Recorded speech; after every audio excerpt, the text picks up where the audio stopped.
acclamé haut ou fort partout sur les réseaux sociaux comme dans la vie active que la soumission de la femme est la clé pour la réussite d'un bon foyer à long terme. On n'en disconvient pas, nous sommes tous d'accord sur ce point.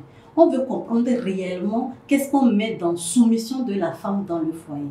On en parle aujourd'hui avec nos invités du jour, tout en voyant si la soumission reste la seule clé pour qu'un foyer soit vraiment épanoui. Restez confortablement assis, on se retrouve juste après ceci.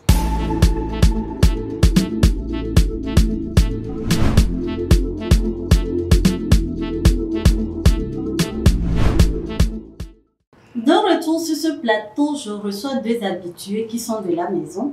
Je vais parler de Madame Balé Tchalim, CEO de la société Jos Corporation. Bonsoir Madame. Bonsoir ma belle, comment tu vas? Je vais très bien, merci. Nous vous remercions de revenir encore chez vous.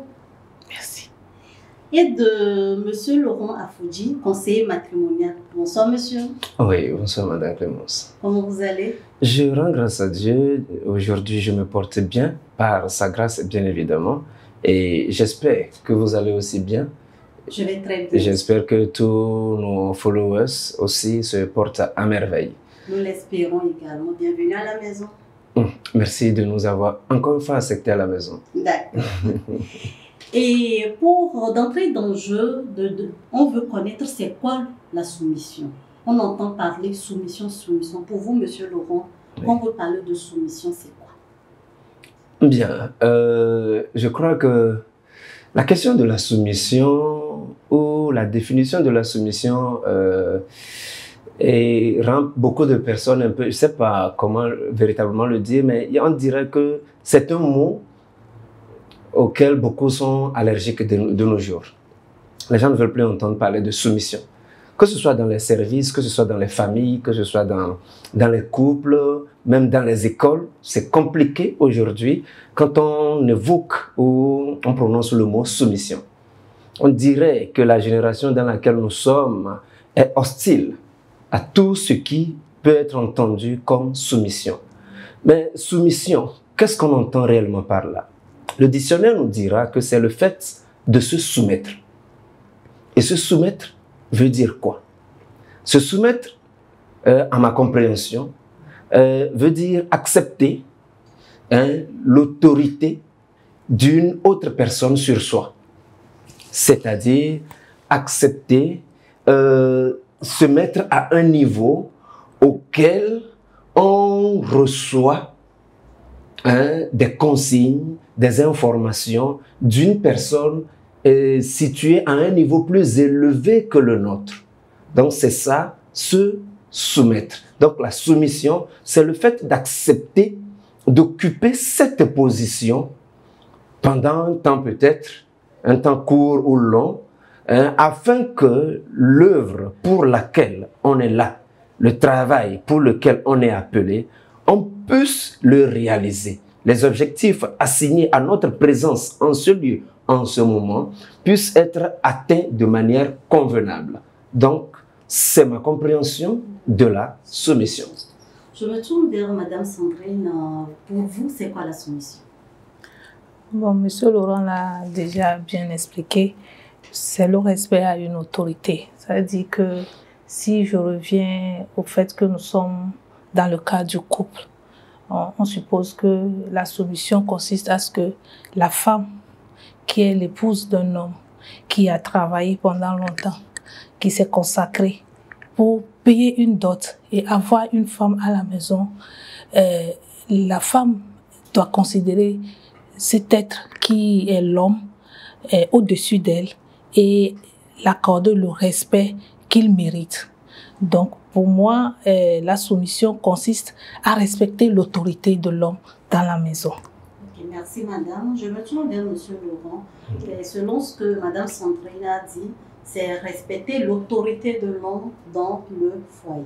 Okay. Mais non, qu'est-ce qu'on met dans l'autorité? Autorité, est-ce que la dame doit être une bénie? Oui, oui. Quand le monsieur dit, va nettoyer les fesses là-bas, elle va. Ou bien elle n'a pas son mot à dire, elle doit être là pour accepter tout consigne que le monsieur aura à dire. Bien, la question elle est forte parce que qui parle de soumission parle forcément d'autorité. Et quand on parle d'autorité, c'est qu'on parle aussi quelque part de soumission. Nous sommes dans un pays, par exemple, d'accord? Et nous avons des autorités qui nous dirigent. Vous savez, Dieu, dans sa manière de faire les choses, les a faites tellement bien que partout où vous vous retrouvez, que ce soit dans le monde humain ou dans le monde des animaux, il y a une hiérarchisation des choses. Donc, chez nous, les humains, dans les États, il y a des chefs d'État, il y a des ministres, il y a des députés, et dans tout service, dans les entreprises, il y a le PDG, le DG, il peut y avoir un conseil d'administration et tout ce qui va avec. C'est dire que partout, il y a autorité et il y a soumission à cette autorité. Quand nous revenons dans le couple, comme la dame l'a dit, la soumission pour la femme consiste à ce qu'elle accepte l'autorité de l'homme. Il faut comprendre par autorité, bon, je ne vais pas rentrer dans certains détails, on va faire simple, mais pour comprendre que l'autorité, c'est ce pouvoir que l'homme a ou que l'homme a reçu de celui qui l'a investi de cette autorité-là, de conduire la maison, le foyer, le couple qu'il est appelé à fonder ou qu'il a fondé sur un appel. Ce n'est pas sur un coup de tête qu'on fonde le couple. Parce que tout le monde n'est pas appelé à avoir un foyer. Non. Donc cet homme qui a ce foyer, cette autorité qu'il reçoit, c'est ce pouvoir. C'est un peu comme un cahier de charge qu'on donne à quelqu'un qui occupe un poste de responsabilité. Vous devez faire ci, vous devez faire ça. L'homme, dans son foyer, dans son couple, il a l'obligation, en même temps le droit, d'exécuter toutes ces choses-là. Et dans le détail de votre question, vous avez demandé à savoir si cette autorité suppose que la femme doit être un béni oui-oui pour cet homme. Écoutez, nous sommes dans un état, par exemple. Je fais toujours l'analogie, parce que ce n'est pas seulement là, dans le couple, qu'on parle d'autorité ou de soumission. Nous avons vécu sous autorité avant de nous retrouver dans un foyer, dans un couple. D'accord? Puisque nous sommes nés dans une famille. Nous avons eu un père et une mère. Donc nous ne discutons même pas les autorités. Vous n'avez même pas la bouche. Parce que vous essayez de l'ouvrir, vous pouvez recevoir un coup dessus.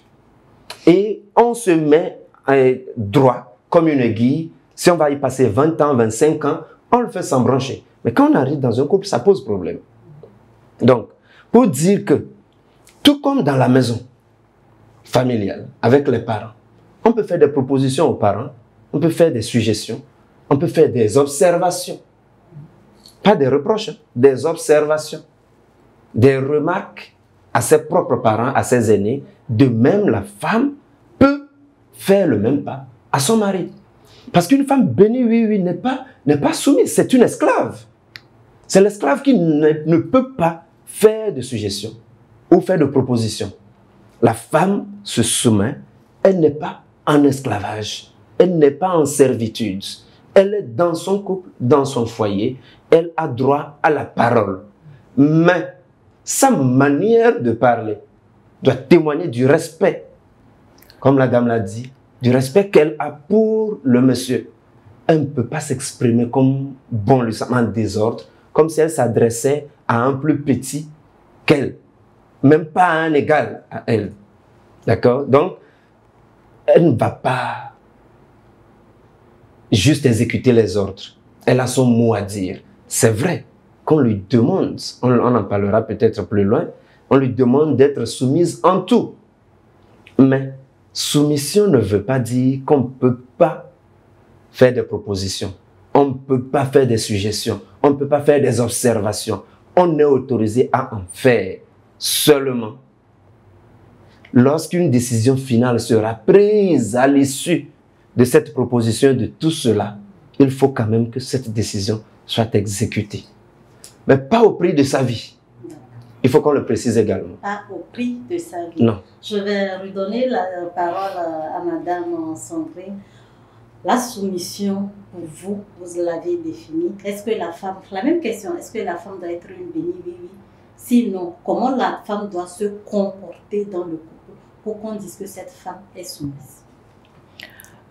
La soumission ne veut pas dire que la femme doit dire oui à tout. D'abord, la vie de couple, c'est un compromis. On s'est rencontrés et on a trouvé qu'on est compatible, ou il y a des choses qui nous intéressent. On a déjà discuté des rencontres et de tout ce qui se passe entre les hommes et les femmes. Et après une rencontre, c'est parce que on a constaté qu'il y a des compatibilités, ou il y a des choses que j'aime bien chez cette femme-là ou chez cet homme-là, et nous avons décidé d'être ensemble. Donc c'est ça qui forme d'abord la base qui nous permet de vivre cette soumission-là. C'est-à-dire, si il n'y a pas de compromis, on s'est mis juste là, ensemble, comme ça, sans discussion, sans constater que, ah, ça, mon homme n'aime pas ça, ça, ma femme n'aime pas ça. En ce moment, parfois, tu vas sentir que l'autorité de l'homme est bafouée ou la femme n'est pas respectée. Donc, moi, j'estime que pour que ça puisse marcher, pour qu'on puisse vraiment réellement parler de soumission de la femme, il faut d'abord que les deux s'entendent sur la base de leur foyer. Qu'est-ce qu'il faut pour que leur vie de couple marche? Ailleurs, ce qui marche ne marche pas aussi de l'autre côté. Donc, on ne peut pas observer les autres et faire comme eux. On est obligé de s'entendre, de discuter, d'avoir un terrain d'entente. Et c'est sur ce terrain d'entente-là que chacun de nous respecte. C'est quand on dit que la femme doit respecter l'autorité de l'homme. L'homme doit aussi réciproquement respecter la femme.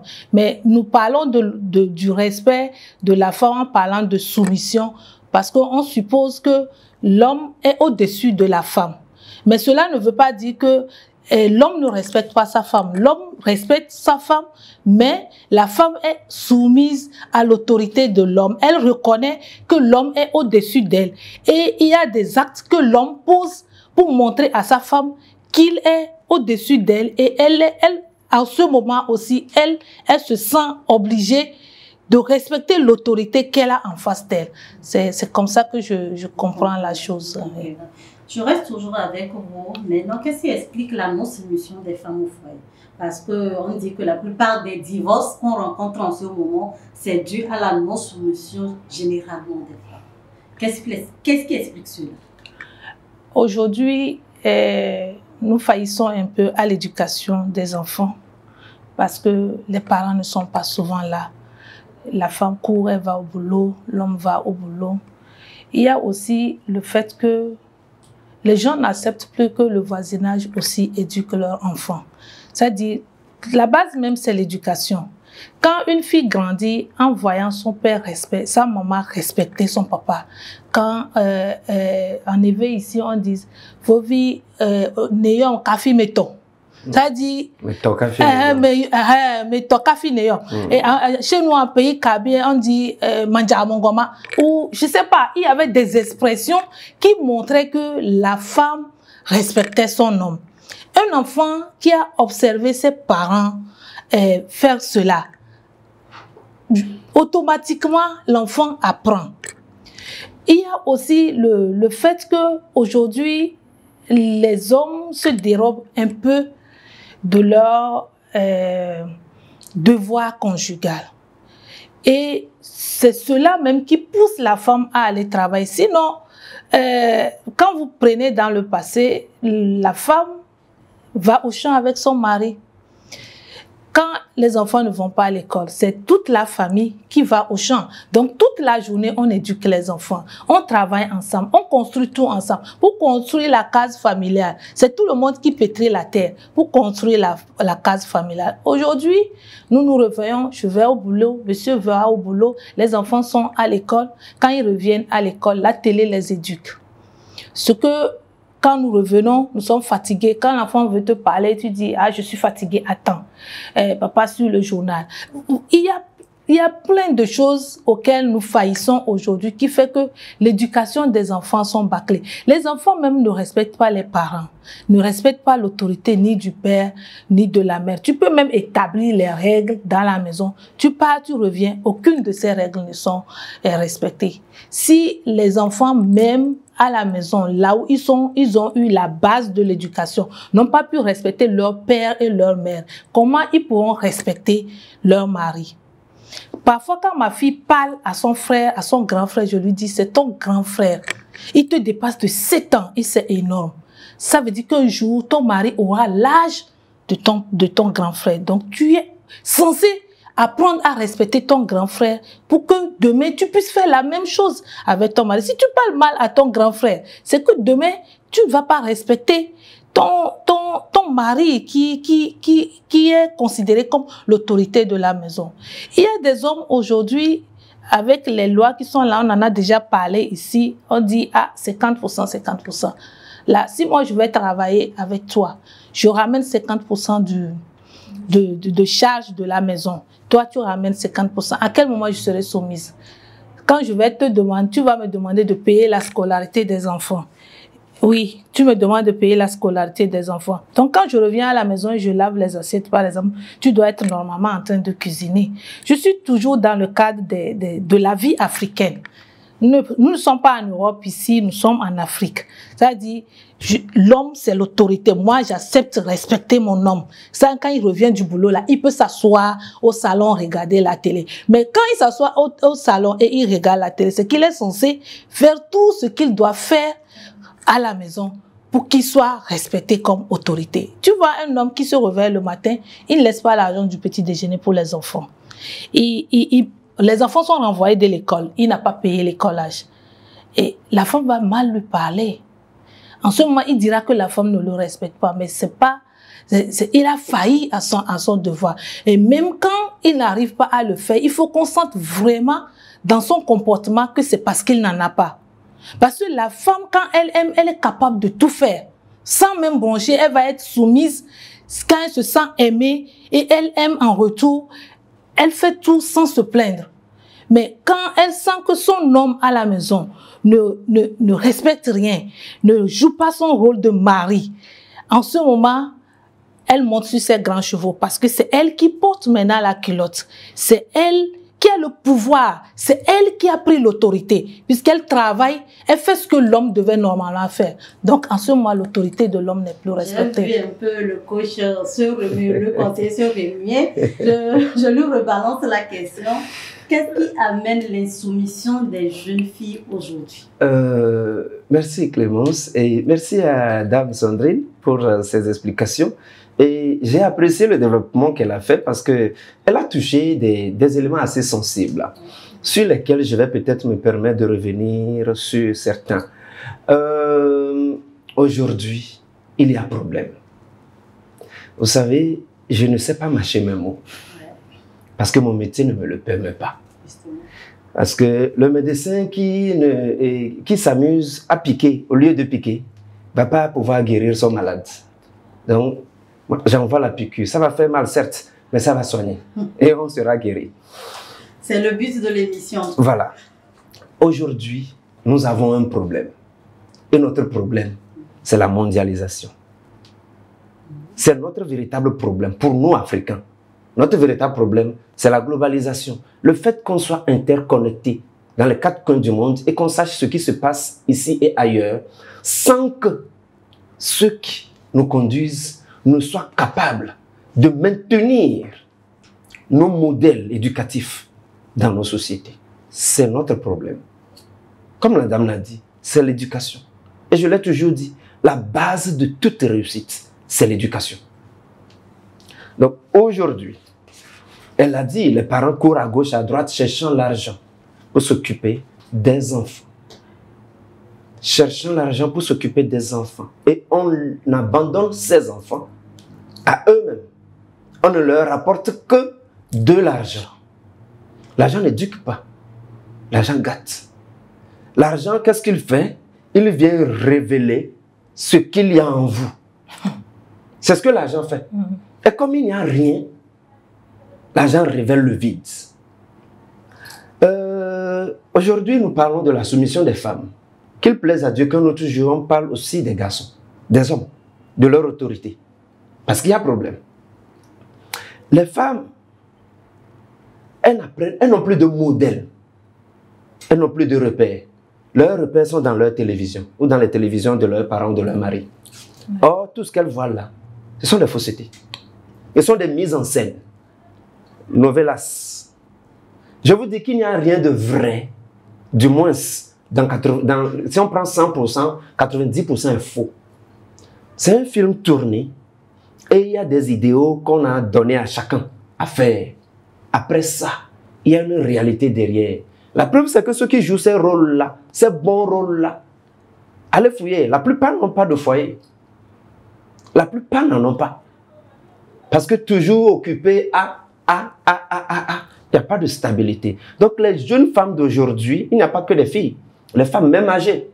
Vous trouverez des femmes de 45 ans, 50 ans, j'en reçois en courtage matrimonial, qui ont perdu leur précédent mariage à cause de leur manque de soumission. Et c'est des années plus tard qu'elles finissent par comprendre. Il y a une dont on me parlait hier, que la dame est en regret aujourd'hui. Elle dit, si seulement elle avait pu garder un peu sa bouche fermée, un peu, elle serait encore dans son foyer. Parce qu'elle a cru que c'est le monsieur qui est mauvais, et patati patata, elle est partie. Moins d'1 an, le monsieur a engagé une nouvelle femme. À l'heure actuelle, le monsieur a 3 enfants avec sa femme, et ils sont en train de faire plus de 15 ans ensemble, sans que jamais l'on entende du bruit de querelle ou de bagarre dans cette maison. Et pourtant, cette femme est plus épanouie qu'elle. Et le monsieur a réussi sa vie. À chaque fois qu'elle voit la dame passer dans sa voiture, elle a mal dans son cœur. Parce qu'elle n'a pas pu trouver une place. Et elle, dans sa condition actuelle, elle ne peut même pas s'approcher de celle-là. Voyez un peu. Donc, les femmes n'ont plus de repères. Elles n'ont plus de modèles. Les uniques modèles qu'on a, ce sont nos responsables étatiques qui, pour la plupart, elles aussi, n'ont pas de foyer. Ils ne sont pas mariés. Ne sont pas mariées. Elles ont acheté des anneaux qu'elles portent. Mais allez vérifier derrière, il n'y a pas d'hommes. Mais sont elles qui sont appelées à implémenter des modèles éducatifs, à être devant de la scène. Quel exemple donne-t-elle? Et la maman qui, devant sa fille, ne peut pas montrer signe de soumission à son mari, devant sa fille, ne serait-ce que devant sa fille. La fille voit une maman tenir tête à son papa devant elle. Comment voulez-vous qu'elle apprenne à le faire? Elle ne peut pas apprendre à le faire. Et l'autre chose, c'est des familles monoparentales qui abondent aujourd'hui. Les mamans éduquent seules un enfant, une fille. Aucun enfant, qu'il soit fille ou garçon, ne peut être éduqué par une seule personne, que ce soit l'homme ou la femme. L'enfant n'a vécu qu'avec une mère célibataire, donc ne connaît pas l'autre côté. Donc l'équilibre, elle n'a jamais vu. Elle ne sait pas comment ça se passe entre un homme et une femme. Ce qui fait que quand celle-là va se marier, si elle grandit dans ce modèle-là, elle se marie. Moindre bobo, elle va se dire, ma maman nous a éduqués seuls. Je peux moi aussi seul éduquer mes enfants. Elle ramasse ses claques, elle s'en va, croyant que c'est l'idéal. Donc, il y a ce manque de repères. Il y a le fait que les parents ne soient plus disponibles pour réellement donner d'éducation. Il y a aussi le fait que, comme je le disais, on nous a envoyé ce vent qui souffle plus rapidement que la lumière, qu'on appelle émancipation ou égalité de sexe. Aujourd'hui, cette affaire d'émancipation a déstabilisé les valeurs africaines. L'Afrique a perdu beaucoup de valeurs à cause de ces soi-disant émancipations. Permettez que je revienne un peu vers ceux qui se disent, ou ceux qui sont croyants. Je ne vais pas abuser de mon langage. Ceux qui sont croyants. Quand nous rentrons dans la parole de Dieu, que ce soit le Coran comme la Bible, je prends le livre que je maîtrise le mieux, la Bible. Dans Ephésiens 5, verset 22, je crois, il est demandé à la femme de se soumettre à son mari, comme l'Église est soumise à Christ. Quand on vous dit à l'Église que c'est le Seigneur qui a dit, qui bronche? Personne ne bronche. Vous amen, alléluia, et vous passez. Chacun va exécuter. En fait, c'est quelque chose comme ça qui est demandé à la femme. Mais Dieu qui a créé l'homme et la femme, il sait de quoi la femme est faite. Raison pour laquelle il lui a demandé de se soumettre. Je vous dis aujourd'hui, si vous ne le savez pas, la femme est un être puissant.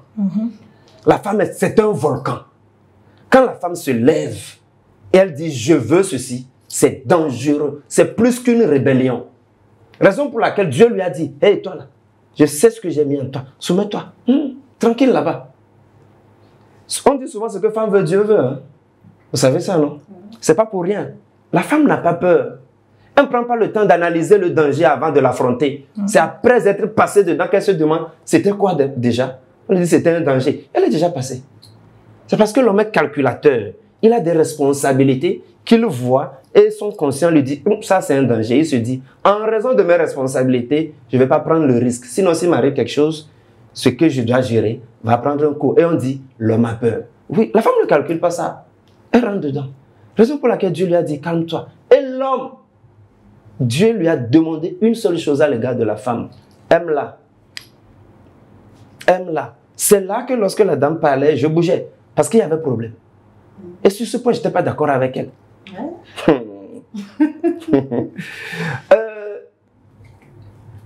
La culotte de la maison ne change pas de titulaire. Quelles qu'en soient les situations. Peu importe la situation qui règne dans la maison, la culotte de la maison ne change pas de titulaire. C'est comme une carte d'identité. Ça appartient à son titulaire, point barre. Même si c'est la femme qui gère les charges de la maison. Madame a parlé de la rencontre l'homme et femme. Ils se sont entendus. Comme on le dit, ils se sont rencontrés, ils se sont attirés, ils se sont regardés, ils ne voient plus rien. Non, le mariage, ce n'est pas ça. C'est parce que nous avons institué ça que les mariages ont des problèmes aujourd'hui. Nos grands-parents, nos parents se mariaient comment? C'est le papa et la maman qui identifient la personne qui est bonne pour son enfant. Et on prend, on amène, point barre, le débat est clos. On vous dépose chez un monsieur, on vous dit, c'est votre mari. On ne vous demande pas si vous l'aimez, s'il vous plaît. Si vous l'avez une fois vu, vous le connaissez, c'est votre mari. Obéissez-lui, soumettez-vous à lui. Lui, c'est qu'il a un devoir d'amour à votre égard, un devoir d'entretien. Ces couples passés ont plus duré que les nôtres aujourd'hui. Parce que la femme dit, je l'aime ou je ne l'aime pas. En fonction de ce qu'elle dit, elle décide de rester ou de ne pas rester. Elle décide de se soumettre ou de ne pas se soumettre. La dame dit, si le monsieur ne joue pas son rôle, ça, c'est une faillite qu'on doit déclarer haut et fort. Cet homme, on doit le mettre sur la place publique et le fesser. S'il a le moyen d'assumer sa responsabilité, il ne le fait pas, on doit le punir. Mais s'il n'en a pas les moyens, ou il y a eu des situations qui ont changé entre-temps, tout comme le monsieur le faisait sans broncher, la dame doit pouvoir prendre la relève sans pour autant prétendre prendre la place du monsieur. Oui. Chacun garde sa place. Même si c'est vous qui financez le ménage, si c'est vous la dame, si le monsieur ne donne même pas le petit déjeuner parce qu'il n'en a pas, et c'est vous qui gérez la maison depuis 5 ans, depuis 10 ans, vous restez la femme de ce monsieur. Ok, on marque une petite pause, on se retrouve juste après ceci.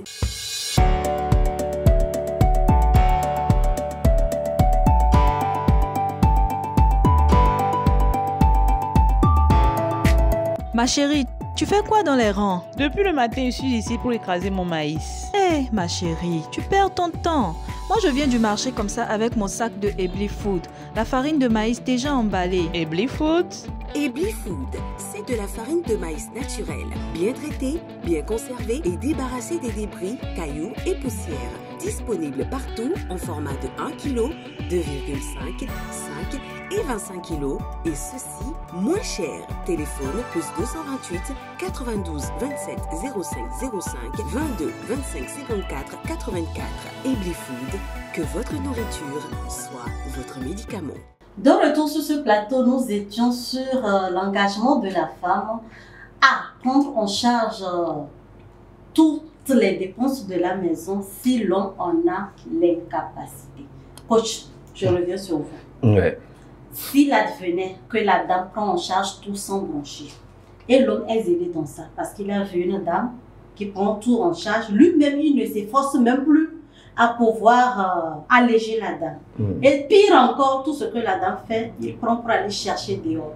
À 90%, c'est ce qu'on rencontre. Et c'est ce qui amène aussi les femmes à dire, mais si tu ne donnes pas, moi je peux me sacrifier pour mes enfants, toi tu te débrouilles.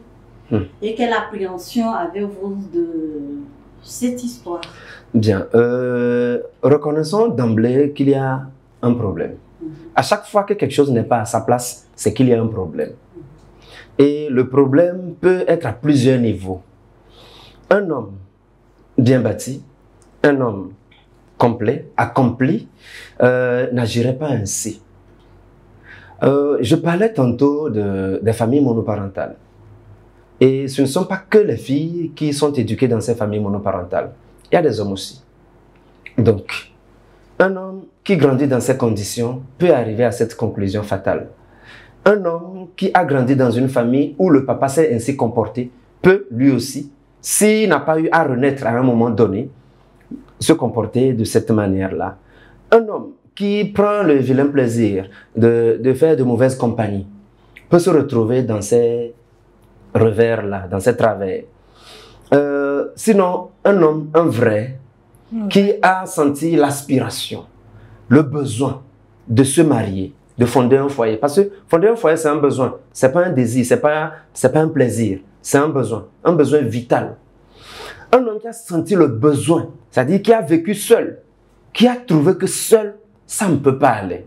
Même si, avec tout ce qu'on a dans le monde aujourd'hui, toutes ces manques d'éducation qui permettent aux filles d'aller desservir les hommes à domicile comme si elles allaient livrer des colis, je ne sais quoi, aller juste donner un coup comme on le dit et rentrer. Même si cet homme a un coup là, s'il est un bon, un vrai, il va décider de se marier. Donc s'il décide de se marier et qu'il lui arrive de vivre des situations qui obligent sa femme à prendre la relève, il ne va pas ainsi se comporter. Non. Si cela arrive, c'est parce qu'il y a un problème. Je ne défends pas les hommes, j'explique. Donc, c'est vrai qu'il y a de ces hommes qui, à un moment donné, se comportent bizarrement. Et certaines fois, ce n'est même pas le cas. C'est ce que la femme croit. Certaines fois, c'est ce que la femme croit. Parce qu'à chaque fois qu'un homme n'arrive pas à gérer la maison, on pense que c'est parce qu'il dilapide ce qu'il gagne dehors. Or, certains hommes, ils peuvent sortir toute une journée et ne rien trouver. Rentrer quand même. Puisqu'il ne peut pas dormir dehors, il va encore causer de l'inquiétude à la maison. Donc, il rentre quand même. Certaines fois, ceux qui n'ont pas un emploi fixe, l'homme sort, il rentre, il apporte de l'argent. Et certaines femmes ont le courage de dire, c'est tout ce que tu as pu rapporter. Les femmes qui éduquent seul un enfant savent ce que c'est que de sortir pour rapporter de l'argent. Elles le savent. Donc quand un homme sort, il arrive à rapporter 1000 francs. C'est qu'il a rapporté un trésor. Parce que le dehors, c'est pas facile. C'est une jungle. Donc un homme qui voit sa femme s'occuper de la maison et qui va dilapider le peu de ressources de la maison, dehors a un problème. Il faut qu'on appelle cet homme et qu'on lui demande ce qui ne va pas avec lui. Parce que ce n'est pas dans la logique des choses qu'une femme s'occupe des charges de la famille. Non, c'est à l'homme qu'il incombe de le faire. Donc quand une femme le fait, parce que l'homme en a l'incapacité, il faut que cet homme ait cet amour-là qu'on lui demande pour la femme, pour comprendre que la femme est en train de faire un sacrifice qui n'est pas le sien. Par conséquent, lui, il doit pouvoir combler un vide ou aider cette femme à ne pas trop sentir le poids.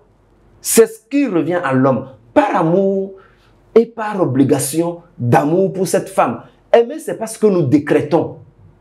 Aimer, c'est dans les actes. Oui. Ce n'est pas ce qu'on ressent. Ce qu'on ressent, c'est un sentiment. L'amour est au-delà du sentiment. Parce que Dieu n'a pas demandé à un homme de ressentir de l'amour pour sa femme. Il lui a dit, aime. On ne commande pas un sentiment. Non, je veux aimer. Donc le sentiment vient. Vous pouvez ne pas ressentir.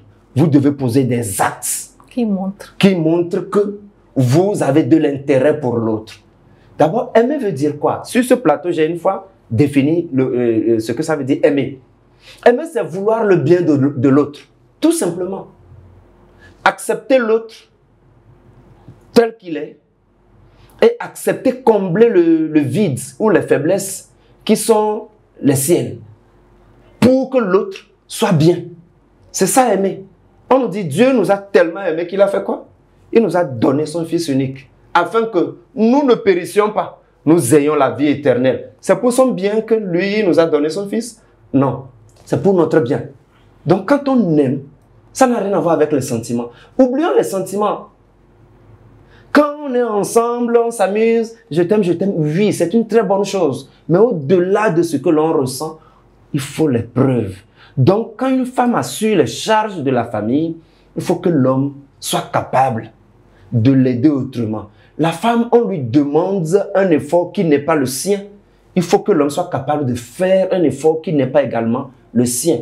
En se rabaissant à un niveau où il est capable de faire des tâches de la maison qui sont normalement dévolues à la femme. Puisque la femme s'investit ailleurs pour trouver des ressources pour la maison, il faut que lui soit capable de combler le vide en accomplissant certaines tâches de la maison.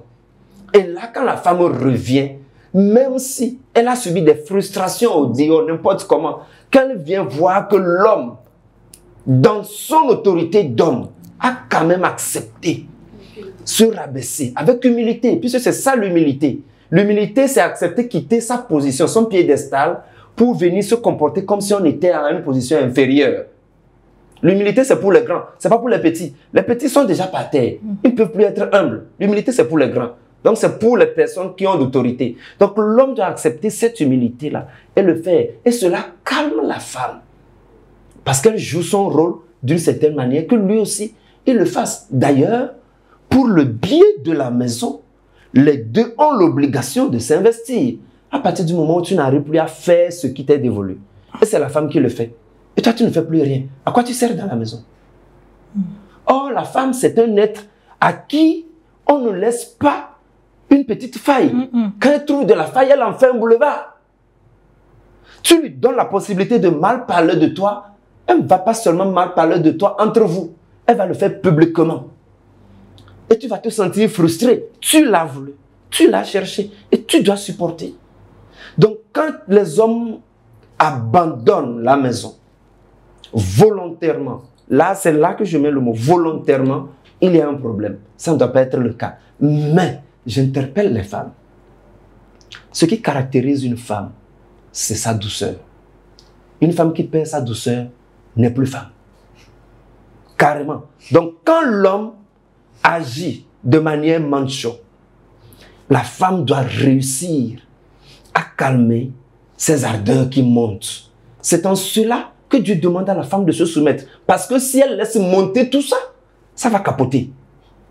Donc, elle doit pouvoir se montrer femme, capable de se contenir et continuer par manifester cette douceur, ne serait-ce que le minimum dont ce homme a besoin. Vous savez, lorsqu'il y a rébellion et vous voulez répliquer avec violence, vous allez créer une guerre civile. Ok, je coupe un peu la parole pour recueillir l'avis de Madame Sandrine. Dites-moi, Madame, dans le couple, on dit que la femme doit être douce. Certes, elle est dans la douceur, l'homme est en train de manifester ses comportements qui lui dit en douceur, ceci ne le fait pas. Et de l'arrogance, de la bouche de ce homme sort l'arrogance disant, je vais le faire, je vais continuer par le faire, de toute façon tu n'iras nulle part.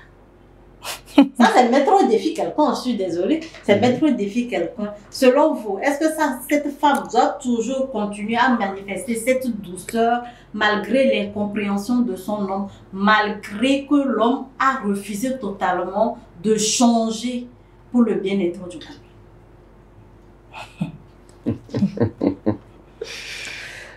Parfois, ils ne disent pas ce que ton dernier mot, que tu sois d'accord ou pas, ou que si tu veux partir, tu peux partir. Parfois, la personne ne te le dit pas. Et c'est en silence que tu le ressens. Oui, mais comme je l'ai déjà dit, la douceur doit toujours prendre le dessus. Et moi, la force que j'ai eue en étant chrétienne, c'est que quand je suis dépassée, je dis, Saint-Esprit, remplis-moi de patience. Quand je veux affronter une situation qui est au-dessus de mes forces.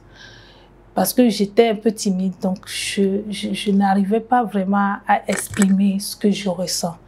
Donc quand je sens cette douleur-là, je dis, Saint-Esprit, accorde-moi la patience. La patience. C'est ma prière jusqu'à ce que je me calme. Donc, et ça, c'est parce que, au fait, au fond, tu te dis que tu te dois de tenir bon.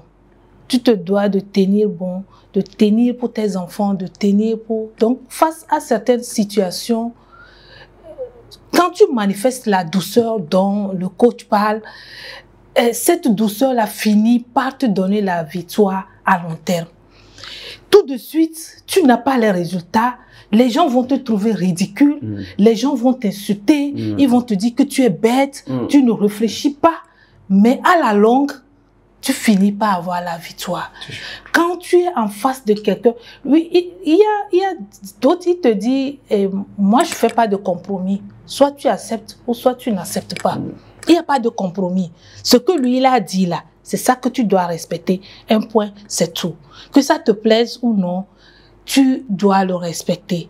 Un point, c'est tout. Donc, dans ces conditions, toi, tu dois trouver les moyens qui te permettent d'accepter les choses et de faire de telle sorte que ça marche. Un homme, parfois, il est facile à gérer, hein, les hommes. C'est parce que parfois, les gens se mettent en couple et ils ne se connaissent pas. Mais quand la femme prend le temps de connaître son partenaire, celui avec qui elle s'est mariée, elle sait à quel moment il faut lui parler, elle sait comment lui parler.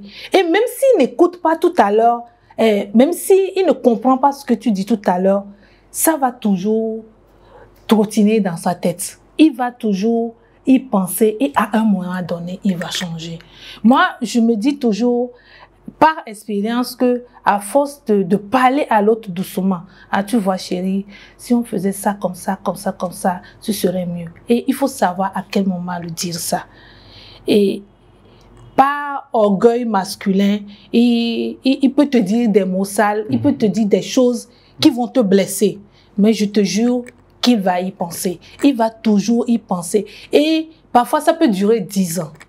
Ça peut durer 5 ans. Mais ça va finir par changer. Ça va finir par changer, mais on dit à l'homme d'aimer. Lui aussi, il a failli carrément. Oui. Au devoir que Dieu l'a institué. Vous voyez, si on aime vraiment sa femme, on ne va pas lui attribuer ces mots. Au fait, il y a beaucoup de choses qui influencent sur la vie de l'homme. Aujourd'hui, la femme se laisse influencer par la compagnie, par beaucoup de choses qui font que quand on est entre nous femmes, on dit non, ton homme, il fait pas ça, il faut le laisser tomber. Les hommes, moi, parfois, je me mets à la place des hommes. Un homme sort, il va au bureau, par exemple, comme ce monsieur-là, il est comme ça, bien habillé, il arrive à son bureau. Il y a plein de femmes qui le draguent. Et il y a des femmes qui sont capables de prendre leurs sous, tout ce dont elles ont, pour le chouchouter, pour l'attirer vers eux. Tout simplement parce qu'elle a besoin d'un homme, qu'il soit marié ou pas, ça ne l'intéresse pas. Elle a besoin d'un homme dans sa vie. Et elle mettra tout en œuvre pour te prendre ton mari, parce qu'elle a besoin d'un homme. Maintenant, toi, tu es dans ton confort à la maison, tu te dis, c'est mon mari, un point, c'est tout. Tu pries pas, tu fais rien. Ça dit, quand ce monsieur-là rentre à la maison, tu lui parles mal. Un homme, il sort. Parfois, j'ai pitié des hommes, hein. Il sort. Tu vois les gars du Zémidjan, il est toute la journée sur la moto.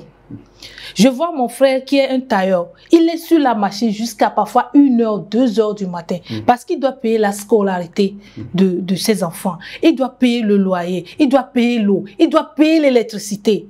Et quand il revient à la maison, il n'y a pas la convivialité. Il n'y a pas une femme qui l'attend. Ah, mon chéri, bonne arrivée. Comment tu vas? Comment s'est passée ta journée? Et il retrouve une femme qui l'engueule, qui lui dit tu n'as rien amené ou ce que tu as, c'est tout ce que tu as ramené aujourd'hui. Ça ne peut même pas faire la moitié de nos besoins.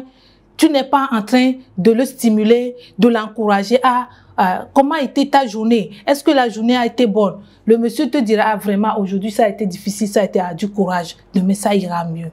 Il s'assoit, tu lui masses les pieds. Même si, parfois, tu t'imagines qu'il était chez une autre femme, c'est pour ça qu'il n'est pas vite arrivé. Toi, comporte-toi en une bonne épouse.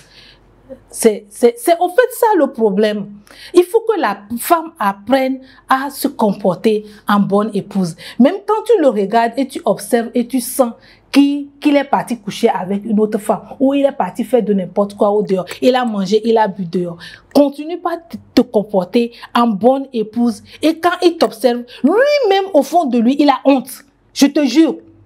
Un homme qui a été éduqué par une femme, je ne sais pas qui a été éduquée, qui a vu sa maman à la tâche, s'occuper de son père et tout ça. Il rentre à la maison, il doit déposer la nourriture sur l'argent pour faire la nourriture, il n'a pas déposé.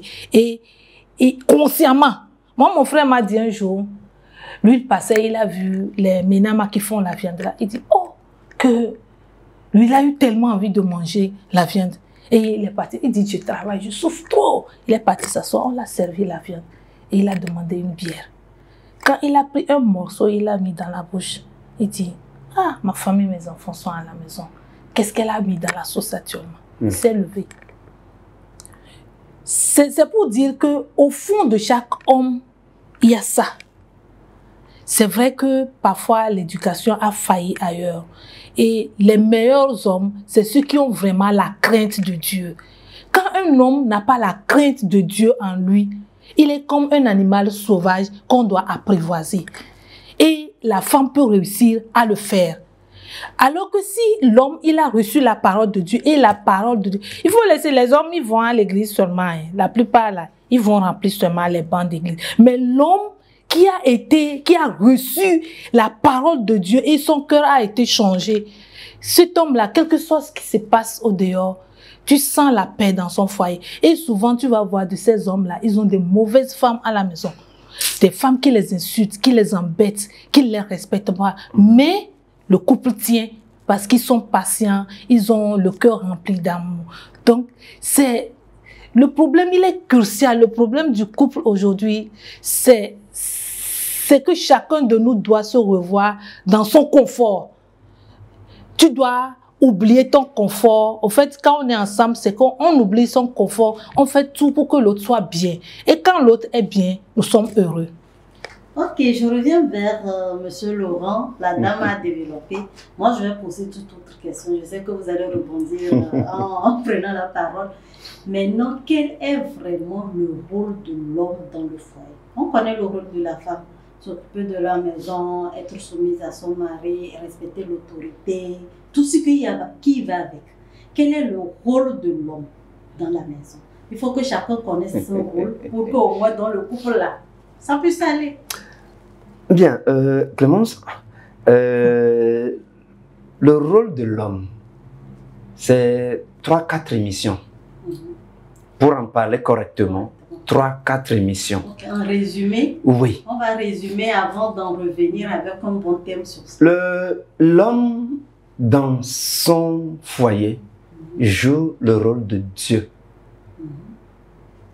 Le rôle que Dieu joue dans le monde. L'homme, dans son foyer, joue le rôle que joue le président de la République dans un État.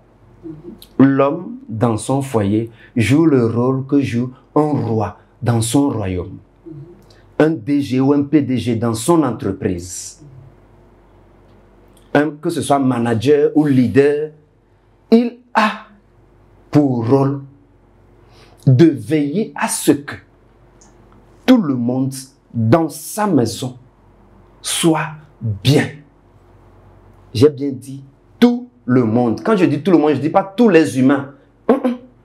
Tout ce qui est dans la maison. Être vivant comme être non vivant. Que tout soit bien dans la maison. Commençons par sa femme. La priorité d'un homme dans son foyer, c'est sa femme. Ce ne sont pas les enfants.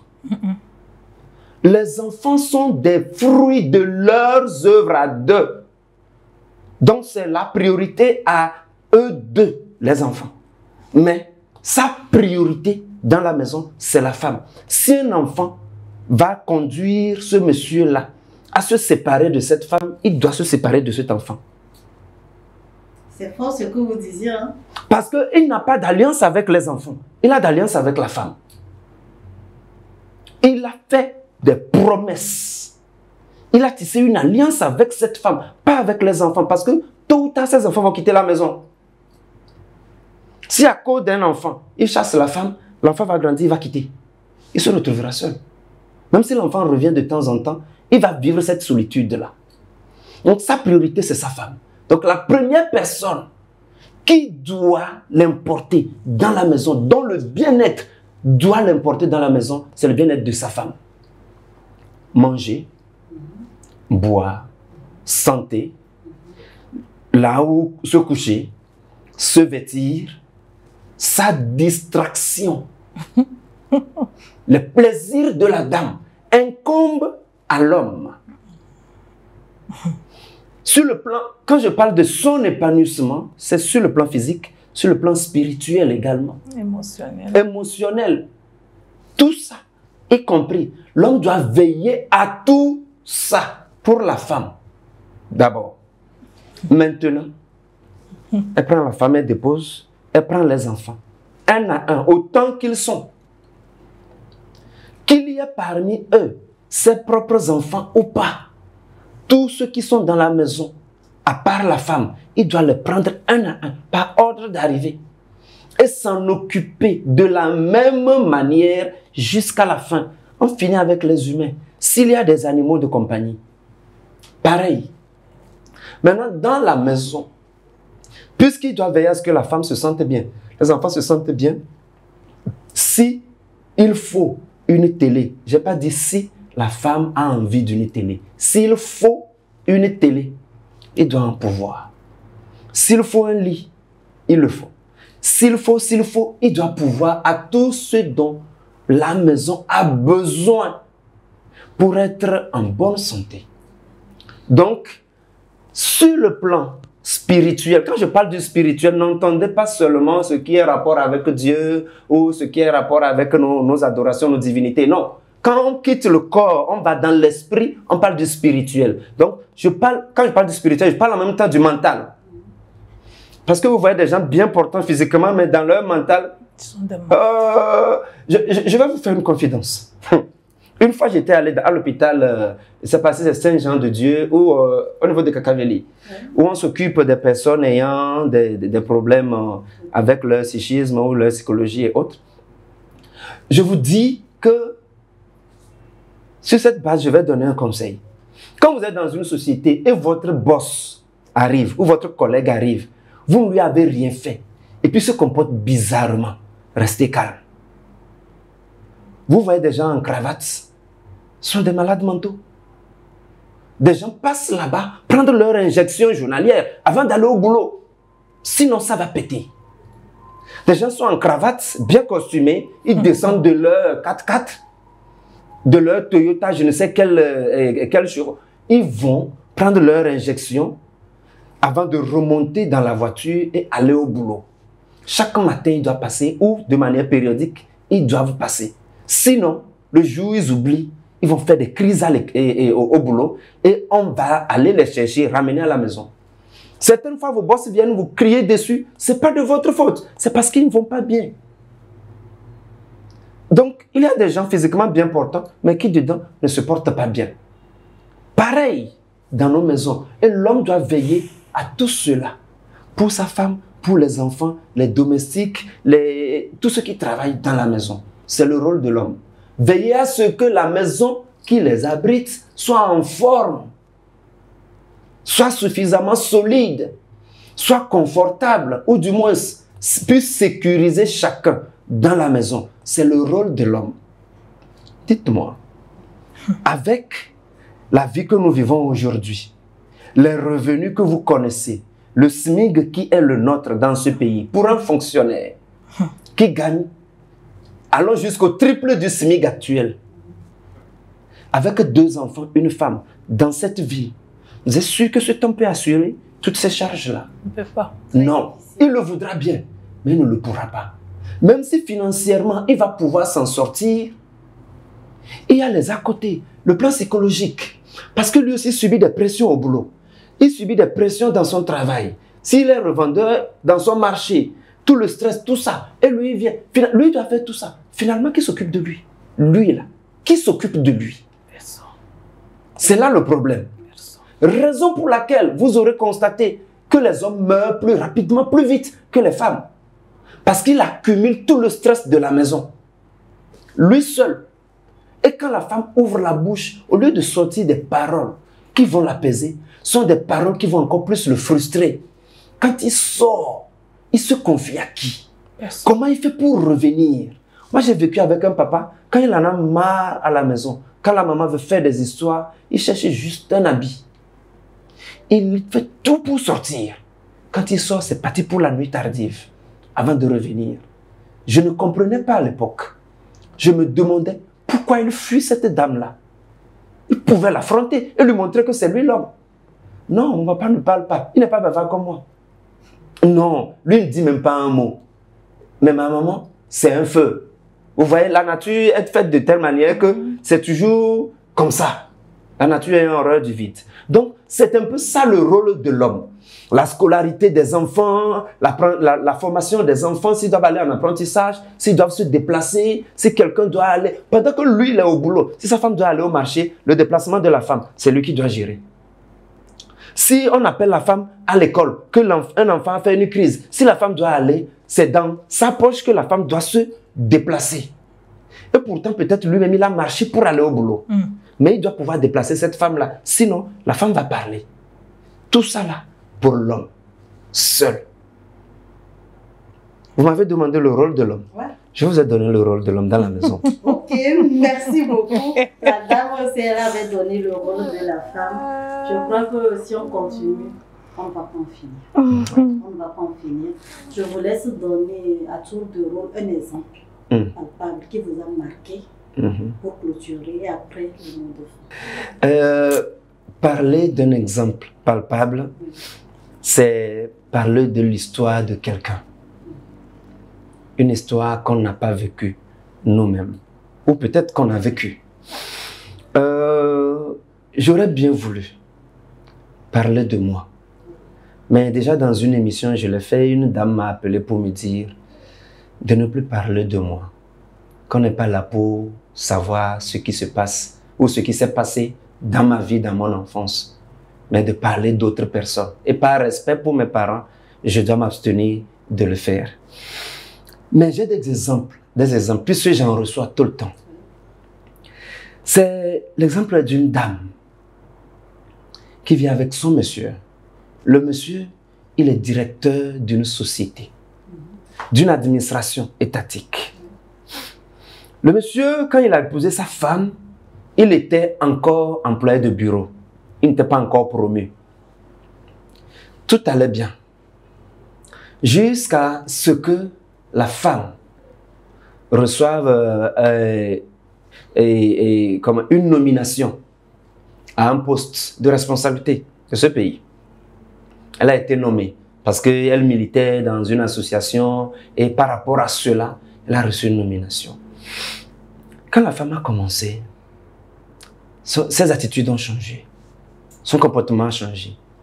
Elle est devenue l'autorité qu'elle est. Là où on l'a nommée, elle est devenue cette même autorité à la maison. Et le monsieur l'a plusieurs fois appelé pour lui dire « Ma chérie, ce n'est pas comme ça qu'on a commencé. On ne peut pas évoluer comme ça. Ce n'est pas parce qu'aujourd'hui tu te retrouves à un poste qui te donne plus d'autorité que moi que tu vas faire ça. Et d'ailleurs, c'est une nomination. Ça peut changer. Ça prend 3 ans ou 4 ans. Ça peut changer. Ne fais pas ça. Mais vous savez, la femme, c'est la femme. Ça ne passe pas. Quand la femme ne sait pas gérer l'autorité. Je vais le dire et je l'assume. La femme ne sait pas gérer l'autorité. Raison pour laquelle Dieu ne lui a pas donné l'autorité à gérer. S'il y en a aujourd'hui qui en gèrent, allez voir et demander à ceux qui travaillent avec ces femmes-là comment ça se passe dans la réalité. Et il y en a certaines qui, parce que elles n'ont pas été vraiment éduquées comme une femme, la vie les a obligées à grandir comme des hommes. Elles ont acquis des compétences qui leur permettent de gérer certains postes de responsabilité comme des hommes. Et dans leur comportement, ça se sent. Vous sentez que ce n'est pas une femme qui agit. Ça, c'est un homme. Et Le monsieur a parlé fatigué. Comme Dieu ne dort pas, 3 ans après, celui qui était le directeur général de l'administration dans laquelle ce monsieur travaillait a été nommé ambassadeur. Et c'est ce monsieur qui a été mis à sa place. La femme était toujours plus hautement placée. 1 an après, la femme a été changée. Elle est revenue. Et maintenant, elle veut redevenir la femme d'avant. 4 ans plus tard, le monsieur lui a dit, tu vas continuer avec ton train de vie d'il y a 4 ans là, que tu as mené pendant les 4 années. Je vais continuer avec mon train de vie. Mais désormais, nous vivons dans la même maison. Mais chacun a sa vie. Maintenant que tu n'as plus d'autorité, tu veux revenir. Ah, et pourtant je t'ai interpellé plusieurs fois. Ils n'ont qu'un seul enfant. Le monsieur, entre-temps, avait confié cet enfant à sa mère. Sans que la femme ne s'en rende véritablement compte.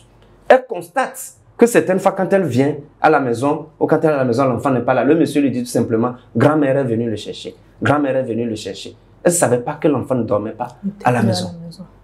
Merde. Et finalement, dans ces situations, la femme, elle est tombée sur les oncles, les tantes. Or, eux tous avaient déjà constaté qu'elle avait entre-temps changé. Ils ont appelé l'homme, ils lui ont parlé. L'homme a dit, moi-même j'ai parlé fatigué. Si c'est vous qui allez lui parler avant qu'elle ne change, là je ne suis plus son mari. Parce que c'est moi qui dois diriger la maison, pas vous. Donc on l'a laissé faire. Et finalement, la dame, après avoir fini de gérer son poste administratif, elle a quitté également son poste à la maison. Le monsieur l'a mise dehors carrément. Et le monsieur est resté 3 ans sans prendre une nouvelle femme. Qu'est-ce que le monsieur a fait? Il est allé prendre pour femme celle qui a été la collaboratrice de sa femme pendant qu'elle occupait son poste de responsabilité. Quand on veut se venger, ça ne se mange pas. Et cette femme qu'il est allé prendre, c'est cette femme qui a servi sa femme pendant qu'elle était au poste, qu'il a servi pendant 4 années. C'est cette femme-là que le monsieur a trouvé digne. Parce que connaissant sa femme, et voyant comment celle-là a pu servir cette dame-là, il se dit, non mais c'est quand même. Et c'est celle-là, il a tout fait pour épouser. Il l'a menée à la maison et il lui a dit, ne te sens complexé de rien ici, ce n'est nulle part, c'est chez moi. Et la femme est restée, elle a fait 2 enfants à ce monsieur. Le monsieur ne continue pas à travailler aujourd'hui. C'est un monsieur que vous connaissez. Je ne vais pas donner son nom. Que vous connaissez très bien d'ailleurs. Donc, pour je ne sais quoi, une dame perd son poste d'épouse à cause d'un poste administratif qui n'est que pour un temps. S'il vous plaît, la vie c'est devant, c'est pas aujourd'hui. Allons-y doucement. Merci. L'exemple, je ne sais pas si vous avez aussi un exemple, si vous n'en avez pas, vous donnez votre mot de fait. L'exemple qui me trottinait dans la tête, c'est... Je n'ai pas envie que les gens se reconnaissent. C'est quand tu connais une personne et brusquement, tu constates que la personne a de l'argent. Une femme. C'est-à-dire, quand tu vois un couple et brusquement, les choses commencent pas à marcher, tu ne vas pas reconnaître la femme. Je ne sais pas, je ne peux pas expliquer l'influence de l'argent dans la vie de la femme, mais l'argent. Et la femme. Il faut faire attention. Aujourd'hui, chaque fois que je reste et je me rappelle, ça dit, j'ai une amie qui a dit, ah, si les deux là, on peut se séparer, c'est que nous, on peut se séparer à tout moment avec nos gars. Parce que c'est 2 personnes qui ont grandi ensemble, qui se connaissaient ensemble depuis l'école jusqu'à ce qu'ils se marient. Et parfois, les hommes, ils restent avec toi, pas parce que tu es la plus belle, mais ils regardent le parcours que vous avez fait. Il est parti loin, il est revenu, il est resté avec elle. Et c'est ce que moi j'ai ressenti parce que j'étais plutôt amie avec l'homme Et par après, il m'a présenté sa femme et nous sommes devenus amis. Mais tous les conseils qu'on donnait, ça rentrait et ça ressortait. Sois patiente. Tu sais, les hommes, ils sont comme ça, comme ça. Ne regarde pas ça. Ça dit, quand elle commence par crier sur l'homme ici, ça... Et la mauvaise compagnie, ça dit, dès qu'il y a l'argent, tu commences par conduire une Hammer, tu commences par conduire une Santa Fe. Les compagnies changent, les conseils changent. Et tout ce qu'on te dit, tous ceux qui t'aiment et te donnent les vrais conseils, tu trouves que ces conseils-là n'ont pas leur place.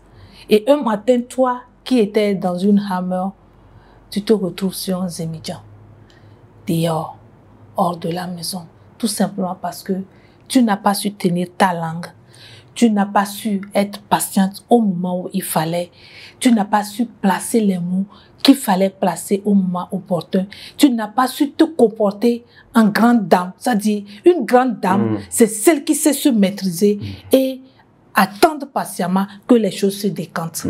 Parce qu'un homme qui a fait un parcours et qui est venu et qui est resté avec toi, pas parce que tu es la plus belle, mais parce qu'il considère le temps que vous avez fait ensemble, il est capable de rester jusqu'à la fin si tu sais te tenir. Il peut aller faire de n'importe quoi dehors, il peut trouver les plus belles femmes dehors, mais il reviendra toujours parce qu'il y a quelque chose que vous avez partagé qui était de qualité, qui était sain.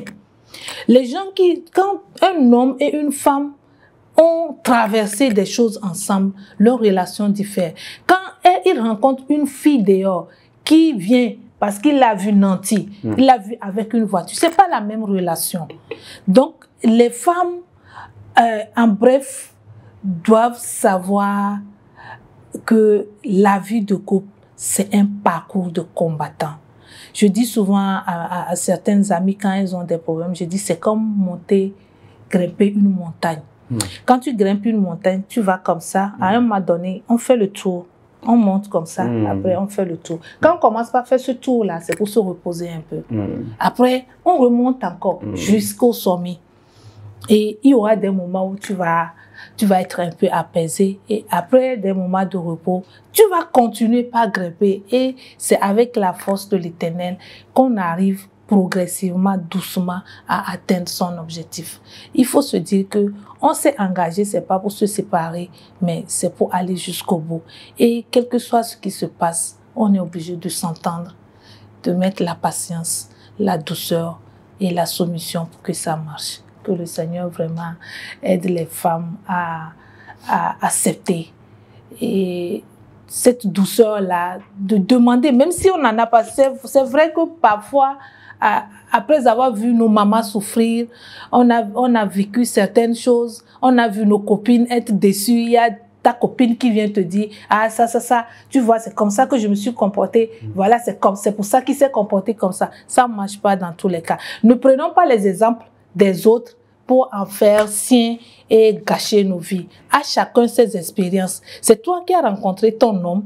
Si au fond de toi, tu trouves que vraiment aujourd'hui, c'est pas bon et que tu dois partir, ça c'est différent. Mais que quelqu'un ne te donne pas des conseils et que tu marches aveuglément sur ces conseils et qu'un matin, après 5 ans, après 10 ans, que tu regrettes d'avoir fait un mauvais choix de partir.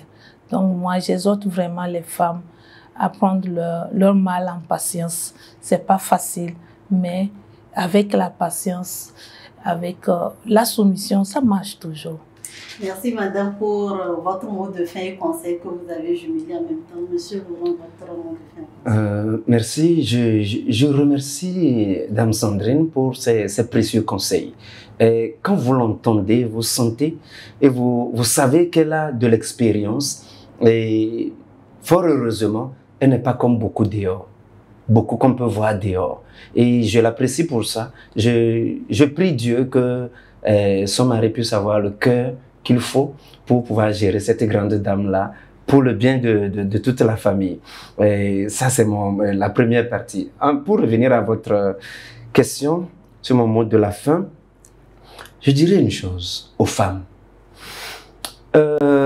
Chères femmes, ce ne sont pas les hommes qui vous ont créé.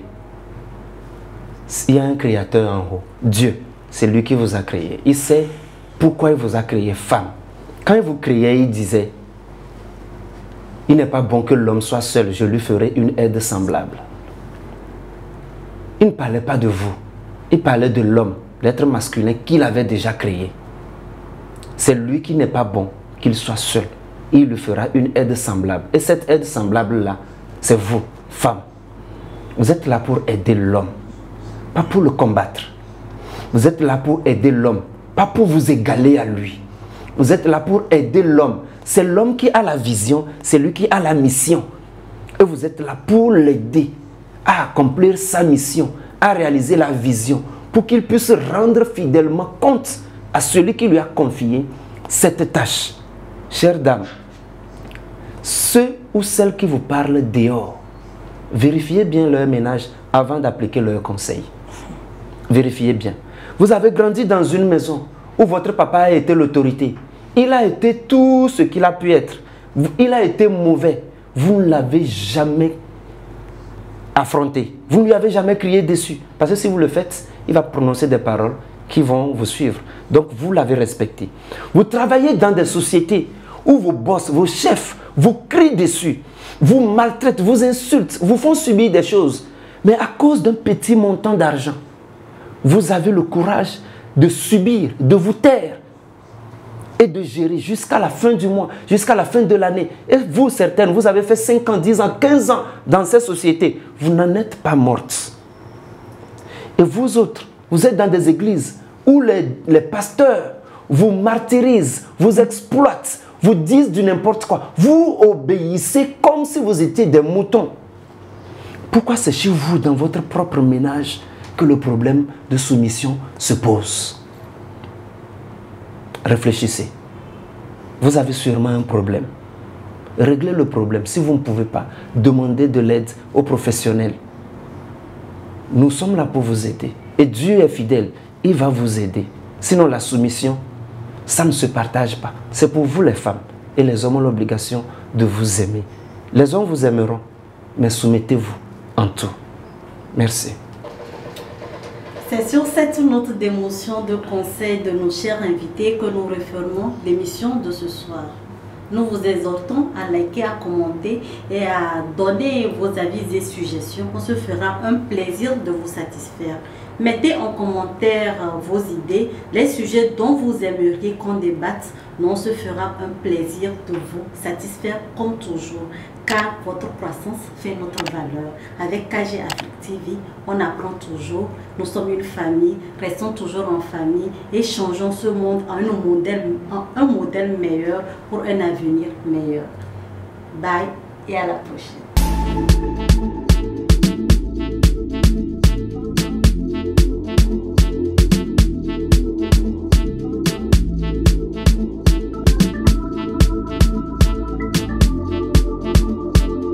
Purchase your tracks today.